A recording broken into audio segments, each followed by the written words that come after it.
মানুষ মুখ ফুটে নিজের সুখ বলে, নিজেকে সুখী দেখায়, কিন্তু মুখ ফুটে নিজের দুঃখ বলে না, যদি না কেউ তা ভীষণ বায়না করে জানতে চায়। নিজেকে সুখী দেখানো খুব সহজ, তাই মানুষ তার কাজ কর্ম, চোখ, লেখা ও বাস্তবে কিংবা ভার্চুয়ালে নিজেকে ফ্লেক্সিবল দেখায়, স্ট্রং দেখায়, এবং সবাই সেটাই দেখে।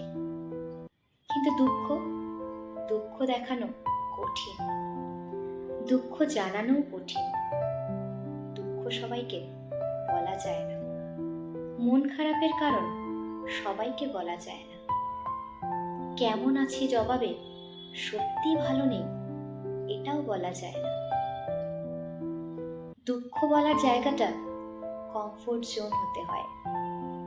শোনার আকুতি থাকতে হয়, ধৈর্য থাকতে হয়, হাতে সময় থাকতে হয়, চোখের শীতলতা থাকতে হয়। যার এই কমফোর্ট জোন আছে সে ব্লেসিং, আর যার নেই সে একা, ভীষণ একা।